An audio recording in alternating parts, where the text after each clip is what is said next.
कांग्रेस नेता पृथ्वीराज चव्हाण ने बजट 2025 पर कहा, अगर देश को 2047 तक विकसित देश बनाना है तो हमें कम से कम 9 से 10% वार्षिक विकास दर हासिल करना पड़ेगा। ये बड़े सुधार करने का एक मौका था। बीमा कंपनियों में विदेशी कंपनियों को आने की पूरी तरह से छूट दी गई है। ये खतरे से खाली नहीं है। मुझे उम्मीद थी कि शिक्षा और स्वास्थ्य के क्षेत्र में बड़ी घोषणाएं होंगी, लेकिन उन पर कोई बात नहीं हुई। देखिए, पहले मैं कहना चाहूंगा कि इससे बहुत हमारी घोर निराशा हुई है। एक तरफ देश की अर्थव्यवस्था की विकास दर लगातार गिर रही है। अगर देश को 2047 तक विकसित देश बनाना है तो कम से कम 9-10% वार्षिक विकास दर हमें हासिल करना पड़ेगा, लेकिन जो आज 6% तक नीचे आते हुए दिख रहा है। चुनाव के बाद का पहला बजट, और इस समय हमेशा कुछ कटु निर्णय, अप्रिय निर्णय, जो देश के लिए आवश्यक निर्णय है, ऐसे लेने की अपेक्षा होती है, क्योंकि चुनावी वर्ष में आप कोई कटु निर्णय नहीं ले सकते। तो एक मौका था कि कोई बड़े रिफॉर्म्स करने का, या कि जैसे कृषि क्षेत्र में कुछ मांग हो रही है, लीगली गारंटीड एमएसपी की, जैसे रोजगार के लिए कोई बहुत बड़ी घोषणा करने की बात है, जैसे रोजगार सृजन करने के लिए जो स्किल डेवलपमेंट वाली बात है, उसके लिए कुछ बुनियादी घोषणाएं होंगी। शिक्षा स्वास्थ्य के लिए कुछ विस्तार करने की बात होगी। कुछ हुआ नहीं है।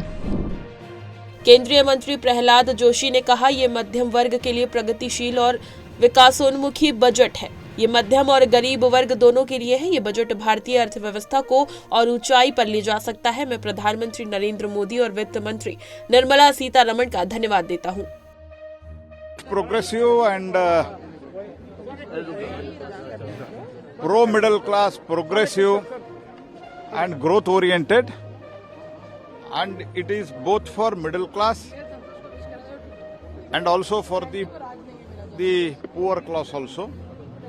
This is the budget where it can take further height the Indian economy and the investment in India. और भारत के जो आज के स्थिति है, इसमें ये ग्रोथ का जो ट्रेजेक्टरी है माननीय प्रधानमंत्री जी के नेतृत्व में, ये तो भारत एक दुनिया के तीसरी नंबर अर्थव्यवस्था बनने जा रही है। इसके लिए ये बहुत ही स्पीड देने वाली एक बजट है। And I congratulate both prime minister and Shrimati Nirmala Sitharaman.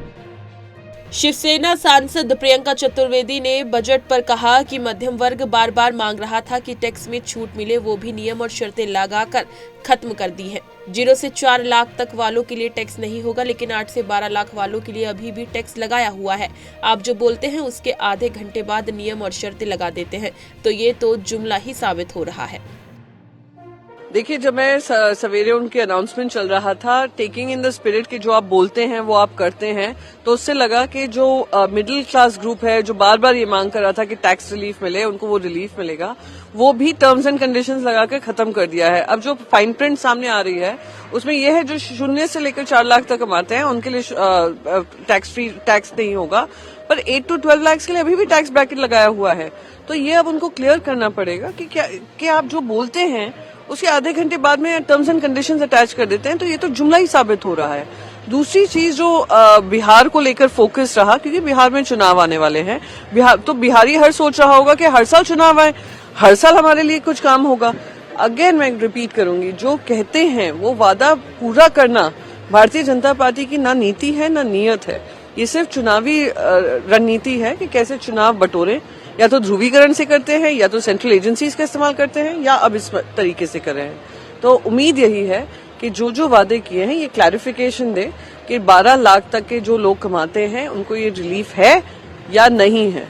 तो ये सारी चीजें जो हमें लगता है कि जुमलेबाजी जो है वो बंद करने का समय आ गया। केंद्रीय मंत्री अन्नपूर्णा देवी ने केंद्रीय बजट पर कहा, वित्त मंत्री को आभार, उन्होंने 8वीं बार बजट पेश किया है। ये प्रधानमंत्री मोदी के संकल्प को सिद्ध तक ले जाने वाला बजट है। इस बजट में नारी शक्ति पर ध्यान दिया गया है। उद्यमियों और विशेषकर महिलाओं को विशेष प्राथमिकता दी गई है।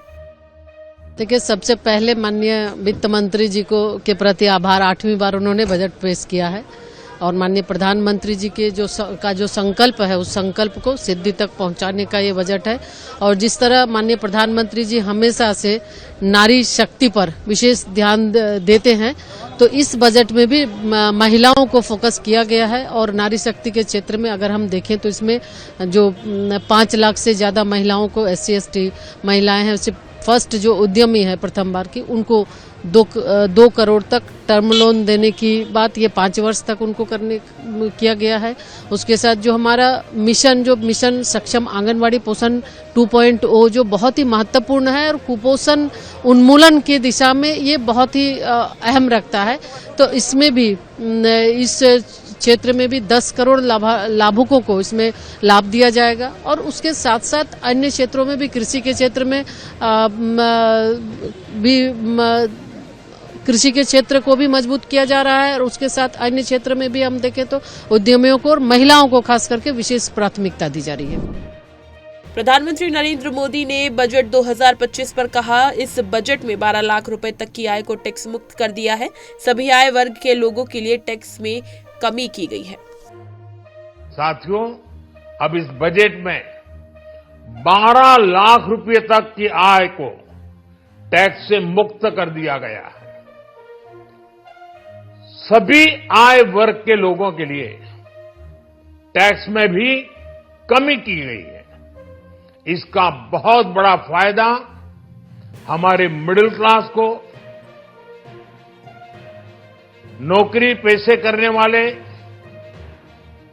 जिनकी आय बंधी हुई है, ऐसे लोगों को, मिडिल क्लास को इससे बहुत बड़ा लाभ होने वाला है।